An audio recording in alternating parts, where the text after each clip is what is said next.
Hey everyone, welcome to episode 281 of Sold with Updike Pugh. I'm Jeff Updike. I'm Weston Pugh. Today we're going to take a look at an amazing home that's down near Munger and Swiss Avenue, and it's 221 South Garrett Avenue. And in our second segment today, we're going to talk about how to handle exemptions on your property when you get ready to sell. Lots of good information, but before we get into all that, let's take a look and talk about what is going to be on the concert series here in Dallas that's coming up. There's a lot going on. There is. And my buddy Orville Peck's coming to town. Did you get tickets to this one? No. Why? I don't know. I sent it to you, I know. Jeff. He doesn't. I don't know. You didn't even respond. I know. Usually means something. Anyway, you need to check this out. Kylie Minogue and him have an actual song together this year. Noah Cyrus and him are really good friends. He will be at the House of Blues on Monday, October the 7th. There are a lot of people already going. Is Noah Miley's sister? You know, Miley just won a Sunday night. She just won a Disney. What do they call them? Disney. Blah blah blah. It's like the ultimate. You've become this Disney person. They honored. Anyway, we can move on. But it was a Sunday night. I was watching it last night. It was really interesting. Interesting. He's really good. He sounds like, listen to his music. His voice is as unique as the day is long. The other one that is coming to town that I also have tickets for, this one I'm excited about. I love Cyndi Lauper. She was an 80s baby for me, and I, as a Gen Xer, I'm going to have to love her. Farewell tour again. Everybody's doing the farewell tour. Their second farewell tour. Do you remember that red hair that had the shaved checkerboard on it? Oh, yeah. There's a kid in our junior high that his dad did that to him and sent him to school with a mohawk and that. Sent home. St. Angelo doesn't like that. No.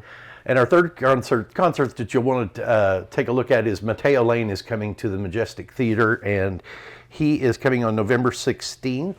He has a new Netflix comedy special out that's really interesting. You were telling me some things about him that I didn't know. Fluent in 5 languages, and also has an octave range of 6, which apparently I just heard from Zach that the piano only has 7.5, which means he can almost sing every key on a piano. That's impressive. He's a funny guy. He is. He's actually been on the late night show too. He is that good. Oh yeah. That good. All right, these are all great. Let us know what your favorite one is, and we'd like to see you there. But before we go on, let us talk a little bit about Market Watch. It's halfway through August. What is happening right now? It is a lot. It is a lot. So coming soon is the first status in MLS that agents can put their listing in. Those are down 3%. There were still 68 coming soon listings that were in MLS over the last 7 days. This is in Dallas County. New active listings were down about 1%. Now, there were still 556 new active listings last week in Dallas County. It's a lot. We're back to like 2019 levels in terms of inventory now. Whew. Option period, that is the first status that contracts go into once they're under contract. Those are down about 2% to 292. That just fluctuates throughout the month. It does. And what we're seeing right now, and given the fact of what day it is, pendings are up, which is a little good. We're not used to seeing that, so it's up 2%, which is the 112. And then solds, that's down 16, no big deal. That's typical because everything closes at the end of the month. So this is just a normal month cycle. This is down 48 units to 259. Still pretty good closings. And now rates bounced just a hair up, 0.114 above. They currently sit at 6.513. That's great information. There's more information about this on Optimal Blue. Take a look, let us know. But this is some really good stuff happening because this is usually a really quiet month. And it is, and I think what we're beginning to see is that mortgage companies already priced in the expected rate decrease by the Fed next month. I would agree because there is no reason why we should have numbers that are this good compared to last week, especially because school is starting all across Dallas this week. So rates are down, inventory is up. Great time to buy a house. It is a great time to buy a house. And the house that we had on the market that we featured last week on Timber Trail had an open house, put it under contract. It is a good time to be selling. All right. So let's talk about 221 South Garrett Avenue. This is a really, really cute house. Great, cute little neighborhood, and it's very well. It's very the location is a very easy to get around location. I'd agree with that. So easy to get into Deep Elm. You just take Columbia right there, which is not up. You turn right onto Columbia. That is a really good way if you're coming down 75 and you need to bypass all of the lower Good Latimer section to get into Deep Elm. The other thing too is it's really easy to jump on 30. 30 will then, as you can see, wrap around, take you through the canyon, shoot you out the other side, and you get into Arlington, or it just drops right off of Airvay into the downtown Dallas. This is also easy to jump on 635 if you want to, work your way around. Lots of good traffic patterns here. Again, if you're not from Dallas, know that Love Field is probably a 20-minute drive and probably 35 to 40 minutes to DFW Airport, which is such a luxury to have an international airport that close. It is. We had even, we were in Chicago this last weekend, and we went to Midway, which is kind of their more in the city airport by a smidge. And it was still 45 to 50-minute ride. Yeah. And I thought, oh my gosh, we are so spoiled. We are so spoiled. It took me 5 minutes to get home. And that, I know, we are spoiled. It is really, it is wonderful to live here. Now, some of the things that locals really like to do in this area, and when I say in this area, I am going to talk about outside your front door, and this is the Santa Fe Trail. Santa Fe Trail is a 4.3 mile trail that goes from Deep Ellum out and connects to White Rock Trail. I've ridden this multiple times, and it's really it's a great trail. Parts of it are well shaded. It's got a little bit of topography to it, which I think is a little bit different than some of the other trails in the city that are just more flat or more straight up or just straight down. I really enjoyed it. So the interesting thing now is because of this emerald bracelet is what the city coined it years and years ago. You can start here in Deep Ellum, jump on Santa Fe Trail, all the way to White Rock Lake, roll around, head north, and that will get you into the North Haven Trail, which will take you all the way to 35. This is an enormous connection, so you can never say there's nothing to do. There's plenty of riding around here in Dallas. Also in this area, it is football season, and what's more important in football season than Fair Park? Fair Park is where it is. Fair Park's where it is. There are two really important games. The State Fair Classic, that's going to be the Grambling Tigers versus the Prairie View Panthers. That is on September 28th. Then the second big game that you go to, I have never been to it myself because it seemed like it would be such a mess to get into, is the OU Texas game, and that is going to be Saturday, October 12th. And so I will stop hearing from many of my friends sometime Saturday evening, Friday evening as they prepare for this. So this event. game, yeah, the Red River Shootout is at 11 o'clock. Mm-hmm. And depending on who wins, usually the losing team, if it's a significant losing, you'll notice they begin to like pour into the state fair early. But this is a really great historic game, I guess is the quickest way to say it. Weather can either be your best friend or it can be a nightmare depending on how hot it gets at this. But this is a classic. What else is classic in this area that the locals love? You know what? Barbecue. You love this place. Barbecue at Pecan Lodge in Deep Ellum. This is, now a lot of people will say this is really oversold, but I got to tell you, it's really good barbecue. Yes, you have to get there early. Yes, you have to stand in line. Yes, once they run out, they run out. They just cook so much for each day, and when that's gone, it's gone. I think it's a smart business route to do that because it creates urgency and people get in there. This couple actually started this in Abilene on their ranch and then moved to the shed, which is at the farmer's market, outgrew that and created this wonderful restaurant that has become like a go-to in Deep Ellum. Yeah, I mean, you drive by there and every time I drive by there, there's a line out the door. Always a line. 11 o'clock it starts, but there is a quick little cheat. You can bypass the line, go sit at the bar, and they will bring you your food. Oh, interesting. You didn't hear it here. I knew it. I just didn't want to tell everybody about it. Zach, can you edit that out, please? We don't want that bit out. Thank you. All right, so let's jump into 221 South Garrett Avenue. This is 75214.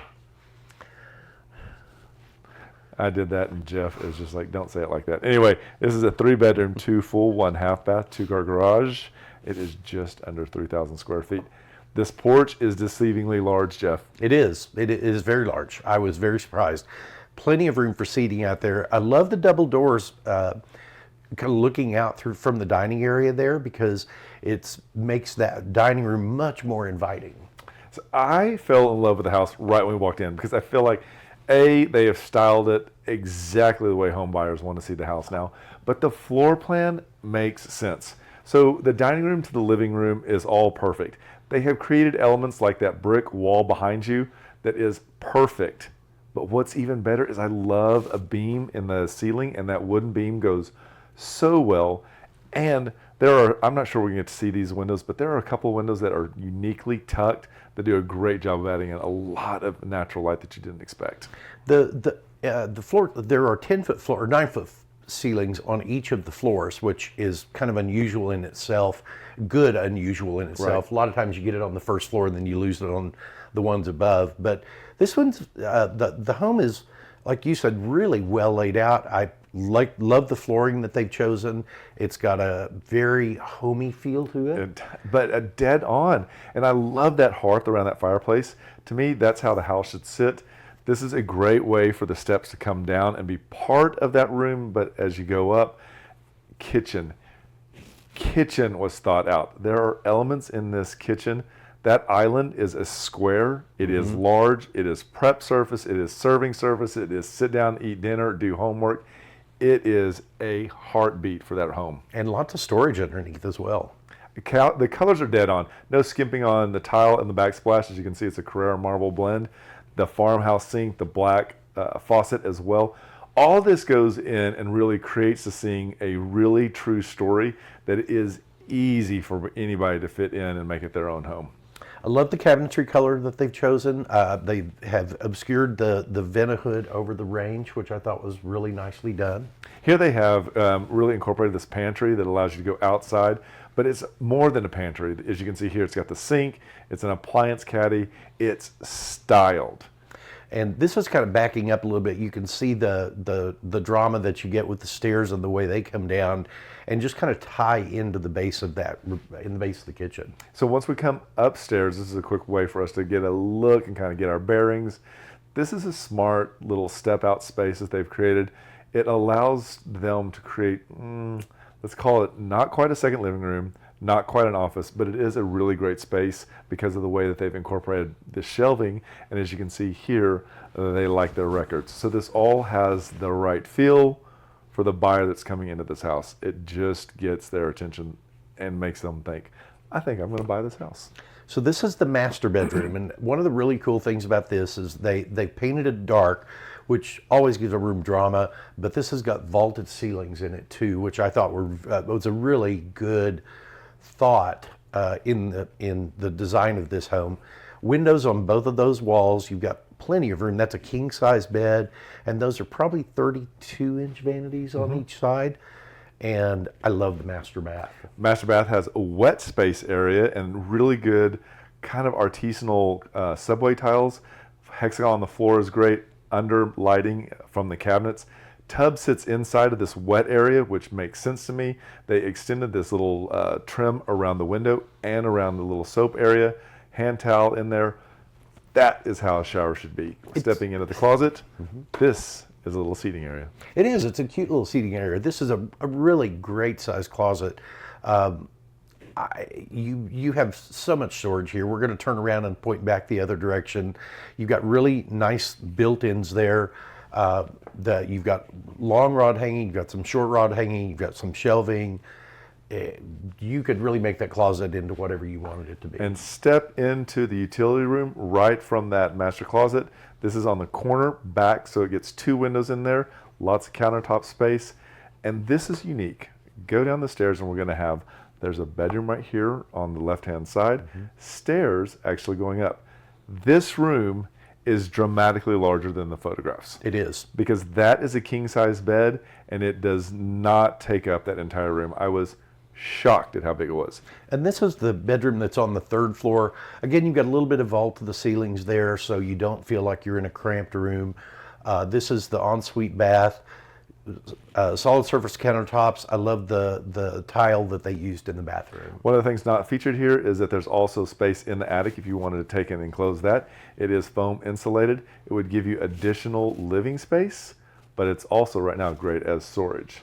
So this is 221 South Garrett Avenue. It's a 3-bedroom, 3.5 bath, 2-car garage built in 2021. It's just under 3,000 square feet and priced at $795,000, which is $271 a square foot. This is a great home. We want to say thank you so much to Ann Andrews for allowing us to feature the home. In the comments, you're going to find a link. Click on that link. You can go through all the photos, zoom in and zoom out on that map, share it with someone you think would be interested. If you would like to see that home, let us know, and we would be happy to make that happen. And with that, we'll be right back. Did you know there are a lot of ways you can keep up with us? For starters, every Wednesday at noon, we host Sold with Updike Pugh, live from our Facebook and YouTube channels.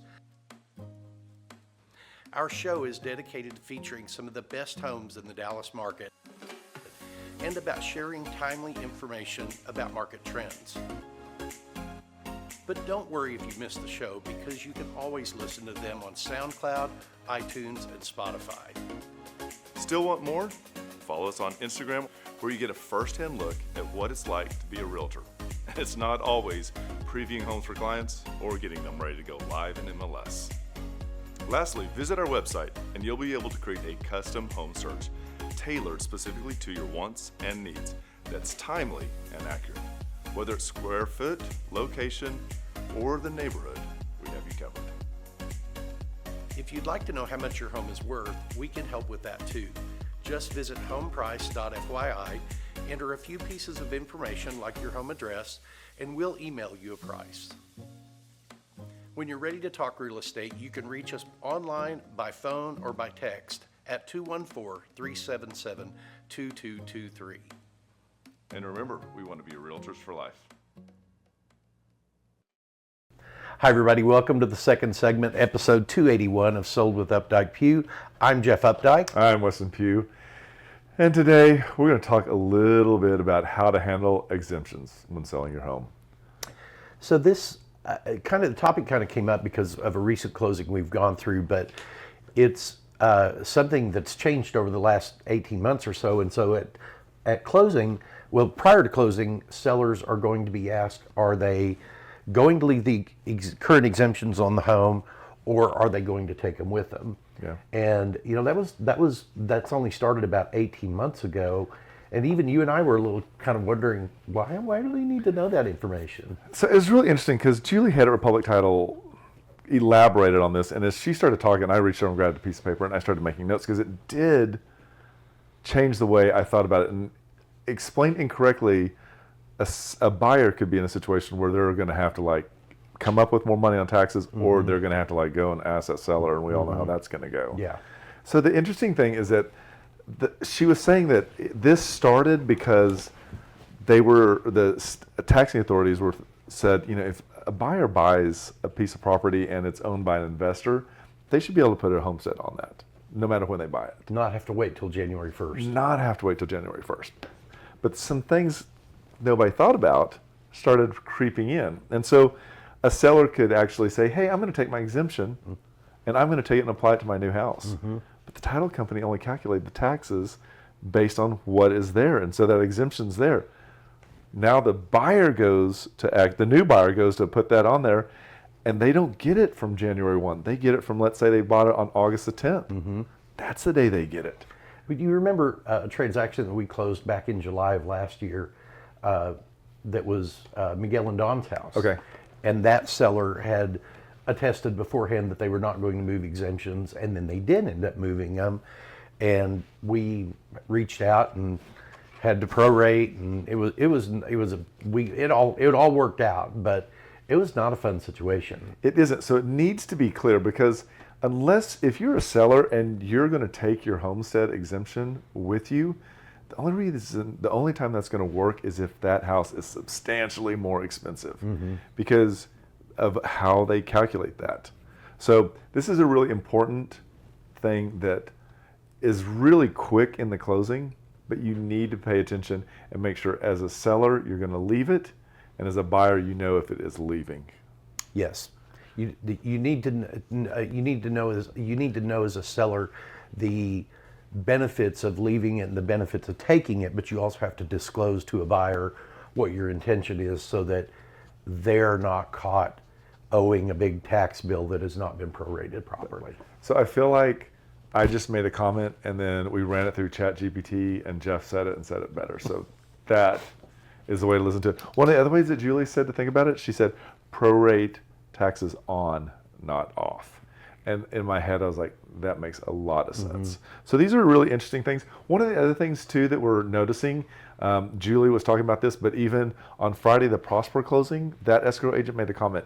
There is now the situation that every couple of years you'll receive documentation from the taxing authorities that says, do you still meet the qualifications to actually be entitled to a homestead exemption? Or any exemptions. Exactly. Yeah. And can you prove that? Meaning, does your driver's license still say, I live at 123 Summerland? If not, you're going to get that dropped. So here's a really interesting thing. That has to be filled out and that has to be returned in order for that to stay. But on the Prosper closing that we had, because those homes are new construction and they're not in MLS, Jeff, the county starts sending you, So their appraisal. their appraisal district starts sending you letters that's asking for what did you pay for it and how many square feet do you have. That's not required. And it's not required. Yeah, it's just another way for them to gather information. It is. So there's a lot of good information. Closing tables get very, there's 1,000 pages, everything's going. We try to be quiet. We know it's not our time, but there are some really important things that you need to listen to. And these taxes, we thought, and homesteads, we thought it was really important. You should know a little more about them. So hopefully that made sense. If it didn't, reach out to us. We'll be happy to talk to you directly. If there are any other topics that you'd like for us to discuss, just throw them in the comments below and we'll make it happen. And just remember, we want to be your realtors for life. When you're ready to talk real estate, you can reach us online, by phone, or by text at 214-377-2223. And remember, we want to be your realtors for life.